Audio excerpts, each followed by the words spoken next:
उठती हुई लहरों को साहिल की दरकार नहीं होती, उठती हुई लहरों को साहिल की दरकार नहीं होती, हौसलों के आगे कोई उड़ान नहीं होती।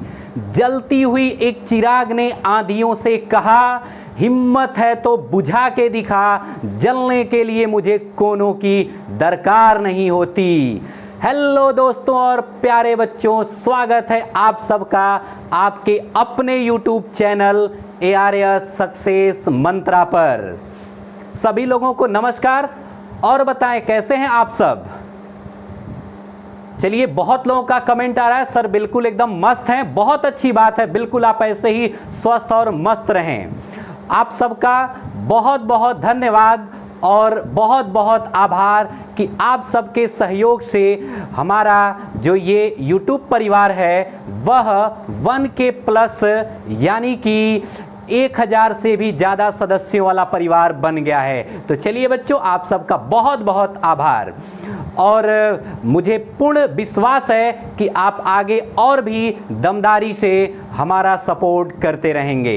तो चलिए बच्चों, आज हम बात करते हैं अपने क्लास की। तो ये जो है वह रिमाइंडर थ्योरम यानी कि शेषफल प्रमेय का दूसरा क्लास है। जो लोग पहला क्लास नहीं देखे हैं वो अभी जाके पहला क्लास देख लें। और हाँ, बिल्कुल बहुत ही इंपॉर्टेंट टॉपिक चल रहा है इस क्लास में। पूरा कॉन्सेप्ट, रिमाइंडर थ्योरम का पूरा कॉन्सेप्ट मैं एकदम आपके दिमाग में भर दूंगा और आपको कोई समस्या नहीं रह जाएगी। तो चलिए बच्चों, बिल्कुल देर ना करते हुए अपने क्लास की शुरुआत करते हैं और आप अंत तक हमारे साथ बने रहें। तो चलिए बच्चों, टाइप 5 का ये पहला प्रश्न हम लोग देखते हैं। इसमें यह है कि 2 पे 63/9 ऐसे प्रश्नों में बच्चों करना क्या होता है, ये जो 2 है ना, इसको ऐसी घात के रूप में बदल दें या ऐसे बदल दें कि 9 के गुणज से या तो एक कम रहे या तो एक ज्यादा रहे। तो क्या हम कर पाएंगे क्या? तो आप बताइए कि अगर हम 2 पे 3 घात ले लेते हैं, 2 पे कितना घात? 3 घात, तो 8 बन जाएगा। तो बिल्कुल 9 के गुणज से कम हो गया तो बात बन जाएगी। अब तो अगर हम 2 पे 3 घात निकाल लिए हैं बच्चों, तो इस 3 से हम 63 में भाग करेंगे। तो 3 से अगर हम 63 में भाग करेंगे तो कितनी बार जाएगा? 3 दूनी के 6 और 3 एकम 3, कितनी बार जाएगा बच्चों? 21 बार जाएगा। बिल्कुल 21 या 63 हो भी जाएगा। और बटे कितना बच्चों? 9। अब ध्यान देंगे आप, 2 पे 3 घात का मान क्या होता है बच्चों? 8 होता है। तो 8 पर 21 अब बटे कितना? 9। बताइए ना, 2 पे 3 घात का मान 8, 8 पर 21 बटे 9। समझ पा रहे हैं? बिल्कुल। अब क्या करना है, अब 9 से 8 में भाग करेंगे। तो क्या करेंगे? 9 एकम 9, अगर 9 एकम 9 एक बार लेके जाएंगे तो 8 से 1 ज्यादा हो गया तो माइनस का 1 आएगा। क्या आएगा बच्चों? माइनस का 1। और आप बताएं, -1 का अगर 21 बार गुणा करेंगे तो क्या आएगा बच्चों? -1, क्योंकि 21 क्या है? विषम है। बिल्कुल। और आपको बताया गया था कि अगर ये माइनस में आ रहा हो तो इसमें से हम इसको क्या कर देंगे? घटा देंगे। तो 9 में से अगर 1 घटा देंगे तो कितना आ जाएगा प्यारे बच्चों? 8 आ जाएगा। जो आप देख पा रहे हैं ऑप्शन डी जो है बिल्कुल सही है। समझ में आया? बिल्कुल आ जाएगा। दूसरा प्रश्न अब देखते हैं हम लोग। अब बच्चों यहां भी वही करना है हमें कि 3 को ऐसी घात के रूप में लिखें हम कि 10 के गुणज से कम या एक ज्यादा हो जाए। तो आप कहेंगे सर 3 पे अगर 2 घात निकाल लें तब 3 3 के 9, बिल्कुल देखिए 10 से कम हो गया तो बात बन जाएगी। अगर हम 2 घात निकाले हैं तो 2 से हम 24 में भाग करेंगे। तो 2 से अगर 24 में भाग करेंगे बच्चों तो कितनी बार जाएगा बताइए? तो आप तो डायरेक्ट बता देंगे सर ये तो 12 बार जाने वाला। बिल्कुल देखिए 12 दूनी के 24 और बटे कितना बच्चों? 10 है। अब क्या करेंगे? 3 पे 2 घात का मान बताइए बच्चों? 9 और 9 पे 12 और बटे कितना है बच्चों? 10। अब बताइए क्या करेंगे? 10 से अगर 9 में भाग करेंगे तो 10 से कम 10, क्या बचेगा? माइनस का 1 और -1 का 12 बार गुणा करेंगे तो क्या आएगा बच्चों? प्लस का 1 आएगा। क्या आएगा? प्लस का 1। समझ पा रहे हैं ना? बिल्कुल। तो ये प्लस का 1 आ गया तो इसका मतलब ये है कि प्लस का 1 मतलब ऑप्शन बी जो है वो बिल्कुल सही है। समझ में आ रहा है बच्चों? बिल्कुल आ जाएगा। आप ध्यान से समझें। चलिए अब अगले प्रश्न की ओर बढ़ते हैं। तो चलिए रसगुल्लू, अब हम लोग ये तीसरा प्रश्न देखते हैं। तीसरा प्रश्न आप देख पा रहे होंगे 4 पे 62 बटे कितना है? 63 है। तो ऐसे ही हम ये सोचेंगे कि 4 पे कोई घात बना के 63 के गुणज से कम या ज्यादा कर सकते हैं क्या? तो आप तुरंत बोलेंगे बिल्कुल सर, अगर हम 4 पे 3 घात निकाल लें तो 4 पे 3 घात का मान कितना होता है? 64। तो 63 के गुणज से कम या एक ज्यादा बन गया। तो बिल्कुल 4 पे 3 घात अब निकालेंगे तो 3 से इसमें हम भाग करेंगे बच्चों। ठीक है, तो आप बताएं 3 से भाग करेंगे तो क्या बार जाएगा? 3 दूनी के 6, भाग नहीं जाएगा तो यानी कि 20 3 60 और कितना बचा? 2 बच गया। तो वो कौन सा 2 बचेगा? 4 पे 2 बचेगा और बटे कितना है बच्चों 63 है। एक बार पुनः देखें, आप 4 पे 3 निकालेंगे तो 3 से भाग करेंगे 62 में तो कितनी बार जाएगा बच्चों 20 बार, क्योंकि 20 3 60 तो हो जाएगा, लेकिन अभी 2 बचेगा। तो वो कौन सा 2? 4 पे ही 2 घात बचेगा। क्यों? क्योंकि देखिए ना 4 पे 20 3 60 और 4 पे 2, तभी तो 4 पे 62 होगा ना। तो बिल्कुल ध्यान देंगे, जितना शेषफल बच जाएगा इसी पे अलग से उसको लिख लेंगे। ठीक है, आगे बढ़ते हैं। ठीक है बच्चों, एकदम गौर से समझे। तो 4 पे 3 घात का मान बताइए कितना होता है बच्चों? 4 चौको 16 चौको 64, 64 पे कितना है 20 है, और गुड़े 4 पे 2 का मान कितना होगा? 4 चौको 16 और बटे कितना है बच्चों 63 है। समझ में आ रहा है? बिल्कुल। अब आप हमें बताएं 63 में से अगर आप 64 में भाग करेंगे तो 63 एकम 63, प्लस का 1 बचेगा और प्लस 1 का 20 बार गुणा करेंगे तो प्लस 1 का 1 रह जाएगा। और अगर 63 से हम 16 में भाग करेंगे तो प्लस का 16 ही रह जाएगा। क्यों? क्योंकि 16 63 से छोटा है। गुणा कर लीजिए, 16 एकम 16। तो कौन सा ऑप्शन सही है? बिल्कुल ऑप्शन सी जो है बच्चों सही है। चलिए अब हम लोग अगला टाइप देखते हैं। चलिए बच्चों हम लोग टाइप 6 के इन प्रश्नों को देखते हैं। इनको हल करने से पहले हम लोग टोसेंट थ्योरम को समझ लेते हैं। इसमें होता क्या है, हम जिससे भाग करना होता है उसका टोसेंट निकालते हैं। और टोसेंट कैसे निकालते हैं आप ध्यान दें। टोसेंट निकालने के लिए आसान सा तरीका, जैसे ये 7 है तो 7 का अगर हमें टोसेंट निकालना है तो हम 7 लिख लेंगे और गुणा करेंगे। क्या करना होता है? 1 माइनस 1/7, यानी कि 7 गुणे, इसको अगर हल करेंगे 7 एकम 7 में से 1 जाएगा तो 6/7। हम डायरेक्ट भी लिख सकते थे कि 7 गुणे, यहाँ पे यही वाला 7 लिख लेते और ऊपर आएगा कम लिख देते, तो 7 से 7 कट जाता तो क्या आ गया बच्चों 6, यानी कि 7 का टोसेंट कितना आ गया बच्चों 6 आ गया। समझ में आया? बिल्कुल आप समझ पाए होंगे। चलिए अगर ऐसे ही बच्चों अगर हम इसका 13 का अगर टोसेंट निकालना चाहें तो हम क्या कर लेंगे? 13 लिख लेंगे और गुणे क्या कर लेंगे 12/13। यहाँ पे नीचे 13 ही रहेगा, ऊपर आएगा कम रहेगा। अभाज्य संख्या का टोसेंट निकालना है तब तो 13 से 13 कट जाएगा, तो आप बताइए तो टोसेंट कितना आ गया बच्चों 12। तो आप कहेंगे सर ये तो आसान है, आप 7 का निकाल रहे हैं टोसेंट तो 6 आ रहा है, 13 का निकाल रहे हैं 12। तो बिल्कुल आपने सही पकड़ा है। अगर अभाज्य संख्याओं का टोसेंट निकालना है ना तो एगो कम कर देना है। ठीक है ना? बिल्कुल। तो चलिए बच्चों अब हम इन प्रश्नों को हल कर लेते हैं। ध्यान दीजिए, मैं इसको इरेज कर देता हूं, आपको टोसेंट निकालने आ गया। अभाज्य संख्याओं का टोसेंट क्या होगा बच्चों? उससे 1 कम होगा। तो बताइए तो 7 का टोसेंट क्या होगा? तो आप कहेंगे सर 7 का टोसेंट जो होगा वो 6 होगा, तो मैं यहाँ पे 6 लिख देता हूँ। 7 का टोसेंट 6 हो गया। अब क्या करते हैं, इससे तो इसमें भाग करेंगे, लेकिन टोसेंट से घात में, बस यही हमें समझाना था, आप समझ लिए। ठीक है ना? इससे तो इसमें भाग करेंगे ही, लेकिन जो टोसेंट है उससे किस में भाग करना है बच्चों? घात में। टोसेंट से हमेशा घात में भाग करते हैं। तो भाग करिए इसमें तो 7 से अगर भाग करेंगे बच्चों तो आप कहेंगे कि सर 7 छक्का 42, 7 पचे 35 और 7 छक्का 42, तो 40 से कितना ज्यादा हो गया 2, यानी कि माइनस का 2। समझ पाए? बिल्कुल। और अगर आप 6 से इसमें भाग करेंगे 50 में तो कहेंगे सर 6 बटे 48, 6 बटे 48, तो 50 है तो कितना बचेगा बच्चों 2 बचेगा। तो माइनस 2 पे 2 और बटे कितना 7।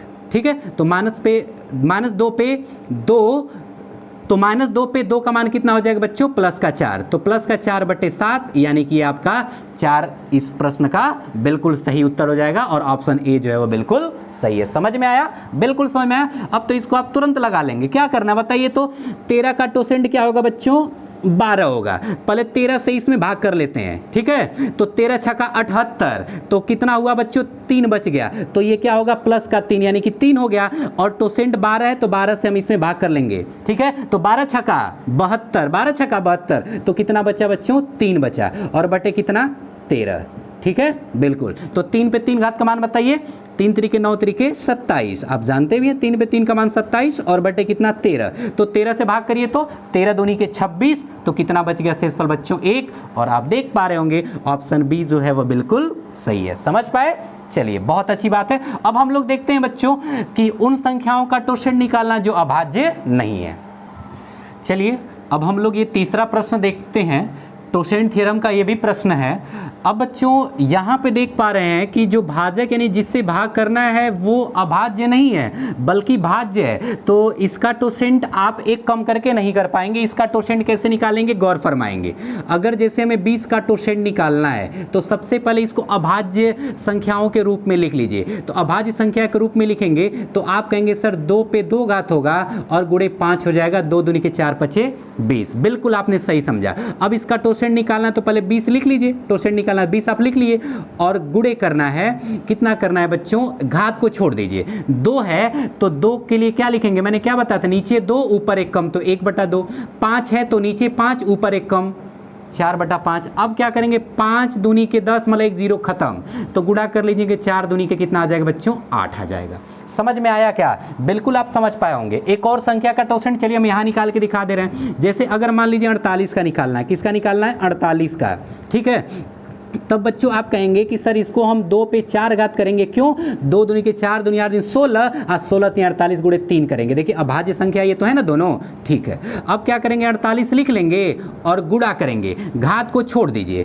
2 के लिए क्या लिखेंगे बच्चों, 1/2 और 3 के लिए क्या लिखेंगे, 2/3। तो अब ये 2 से 2 कट जाएगा, 3 से काटेंगे तो कितना बार बच्चों, 16 बार। टोसेंट निकालने आ गया ना, बिल्कुल निकालने आ गया। अभाज्य का टोसेंट एक कम, और अगर कोई अभाज्य के अलावा कोई भाज्य संख्या तो उसका टोसेंट आप ऐसे निकाल लेंगे। चलिए अब हम इस प्रश्न को हल करते हैं। तो देखिए बच्चों, आप लोग तीसरा प्रश्न अब देखिए, बताइए तो 20 का जो टोसेंट निकाला गया था तो कितना आया था, बताइए सभी लोग, 8 आया था ना, बोलिए 20 का टोसेंट कितना आया था बच्चों, 8 आया था। तो बिल्कुल आप यहां पे 8 लिख लीजिए। अब 20 से इसमें पहले भाग कर लीजिए, तो 20 से अगर इसमें भाग करेंगे तो 20 दूनी के 40, कितना बचा, 3 बचा, और टोसेंट 8 है तो 8 से आप 42 में भाग कर लीजिए, तो कहेंगे सर 8 पचे 40, तो कितना बचा, 2 बचा, और बट्टे कितना है बच्चों, 20 है, तो 3 पे 2 का मान 9, तो 9/20 में क्या, 9 ही तो आपका शेषफल रह जाएगा ना, जो ऑप्शन सी जो है बिल्कुल सही है। समझ में आया, देखिए बहुत ही बढ़िया मेथड है ये टोसेंट मेथड यानी टोसेंट थ्योरम, ठीक है, बढ़िया से आप इसको समझ लेंगे। अब बच्चों ये प्रश्न आप देखिए, यहाँ मैं टोसेंट में तो लिखा हूं लेकिन ये टोसेंट में डायरेक्ट नहीं लग पाएगा, क्यों, एकदम दिमाग में एक पॉइंट याद कर लें, नोट कर लें, अगर ये किसी से कटने वाला होगा तो टोसेंट वहां पे नहीं लगेगा, पहले हम उसको काट लेंगे, समझ पा, जैसे ये देखिए 3 से 51 कट जाएगा, 3 से 15 कट जाएगा, तो इस क्वेश्चन को आप डायरेक्ट टोसेंट पे नहीं कर पाएंगे। कैसे करेंगे, ध्यान दें, आप पहले 51 और गुणे आप लिख सकते हैं 51 पे 47 घात। कैसे बच्चों, अगर एक घात हमने यहाँ पे निकाल दिया तो ये 48 घात था, तो 51 पे कितना बचेगा, 47 घात, और बट्टे कितना बच्चों, 15 है। समझ पा रहे हैं ना, बिल्कुल आप समझ पा रहे होंगे। चलिए अब क्या करेंगे बच्चों, इसको 3 से काट देंगे, 3 पचे 15 और 3 से काटेंगे तो कितनी बार बच्चों, 17 बार, ठीक है। बिल्कुल आप याद रखेंगे कि 3 से काटा गया है ना, पिछले वीडियो में मैंने बताया था कि जिससे काटते हैं उसको याद भी रखते हैं। अब क्या करना है, गौर फरमाएंगे, अब 5 से हम इसमें भाग करेंगे बच्चों, ठीक है। तो अगर हम 5 से इसमें भाग करेंगे तो 5 3 15, तो प्लस का 2 शेषफल हो जाएगा, बिल्कुल हो जाएगा, और 5 से पहले आप इसमें भाग कर लेंगे, तो 5 से अगर भाग करेंगे बच्चों तो 5 दहा पे 50, 5 दहा पे 50, तो 1 बचा, और 1 पे 47 घात है तो 1 ही तो होगा ना, बिल्कुल, अरे 5 दहा पे 50 प्लस का 1, अब प्लस 1 पे 47 घात है तो प्लस का 1 होगा, गुणा कर लेंगे, अब 2 एकम कितना हो जाएगा बच्चों, 2 हो जाएगा। समझ में आया, बिल्कुल, लेकिन आप काटे किससे थे, 3 से, तो 3 का गुणा कर लें तो 3 दूनी के 6, जो ऑप्शन बी है बिल्कुल सही है। समझ में आया बच्चों, बिल्कुल, एक बार पुनः टोसेंट थ्योरम पे डिपेंडेंट इन चारों प्रश्न को आप अच्छे से देख लें। चलिए बच्चों, अब हम लोग टाइप 7 के इन प्रश्नों को देखते हैं। तो पहले ये देखते हैं विल्सन थ्योरम क्या है। ये देखिए लिखा हुआ है p-1 का फैक्टोरियल और बटे p, है ना बच्चों, p-1 का फैक्टोरियल बटे p, जहां पे p क्या हो, अभाज्य संख्या हो, तो इस केस में हमेशा जो शेषफल होगा वह क्या होगा, p-1 होगा, यानी कि जो ऊपर फैक्टोरियल में बना होगा वही शेषफल हो जाएगा। समझ में आया, बिल्कुल आप समझ पाए होंगे।